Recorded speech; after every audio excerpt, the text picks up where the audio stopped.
Hi, family. So good to have you here today. Thank you so much for joining me. My name is Ash, and I wanted to share a really important message with you here today, and that is a message of gratitude.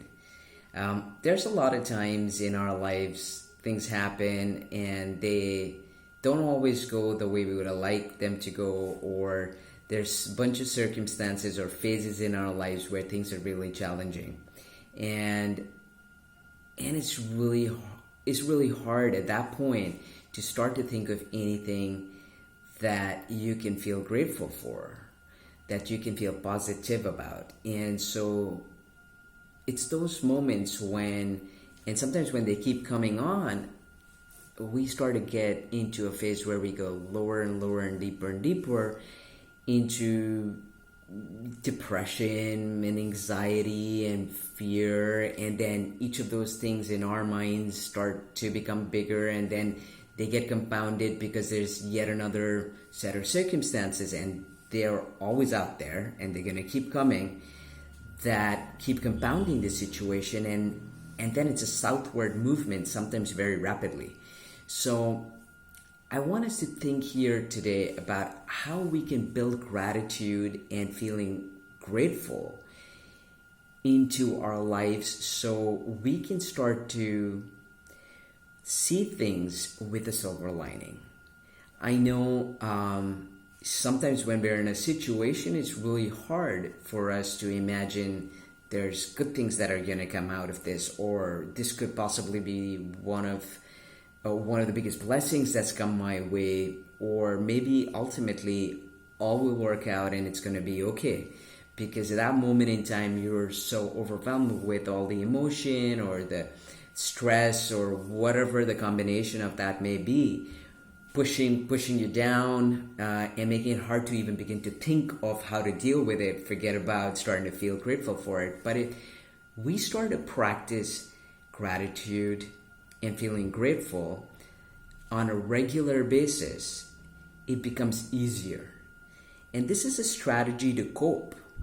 So I'm going to give you an example, a story of a time when somebody I know really well went through a situation where a really important job and assignment she was working on slipped away because she was forced to go on leave for a few days. And this was something she was sought out to do. So she made a lot of important changes in her life to be able to accommodate that work.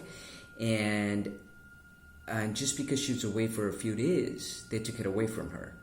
And it changed many, many things in her life, personally, professionally. And it was really hard because it got to a point where she'd been rejected. And she started to question herself, and it's not unusual. The important thing, and this is just one story, but there are many more I can share with you, is that at the end of a period of about some 4 or 5 months, she ended up becoming an entrepreneur.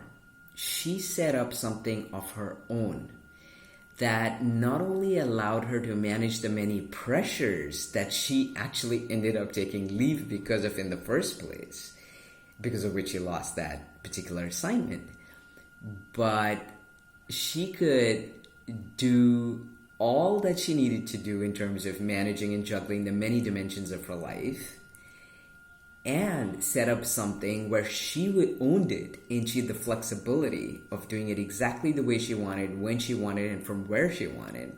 So she was able to be at home, and she was able to go out and do what she wanted because it was her time and her work, and she was able to plan it in the way she wanted. Plus, she excelled. She is bright, and she is able to accomplish so much, and she'd been contributing that to other organizations and people that benefited from her skills and expertise, but now she was able to do it for herself. And so everything that she did became owned by her. And at the moment when things fell apart and she was no longer working on the assignment that she'd sort of planned her whole life around, it was impossible for her to think of the fact that this was ever going to happen. But today she's in a whole other world, and she's happy, she's blissful, she's managed to do everything that she wanted to do, including excel at her work and crush her business and do brilliantly in terms, and everybody loves her. So what I'm trying to say is that it's hard to imagine at certain points in time, but especially when we're really, really challenged. But ultimately, things pan out in ways that are best for us, and they work out. And sometimes they're really hard, I know, and it's tough at that point to imagine that there's any silver lining. But I'm going to say to you, please try this, and trust me, it works. Start practicing gratitude.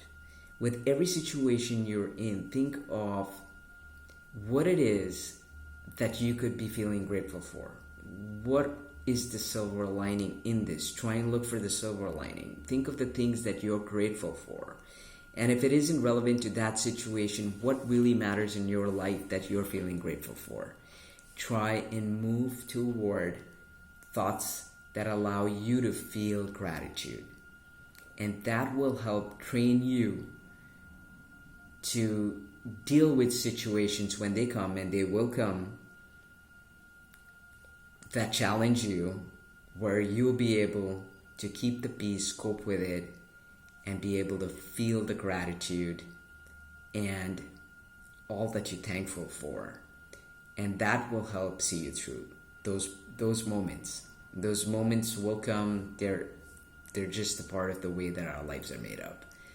And I hope that this will give you that strength to deal with it and smile through and shine through situations and times that throw challenges at us. So I hope this helps. Thank you all so much again for joining me, and more strength to you and the gratitude that you embrace in your lives. I'll see you soon.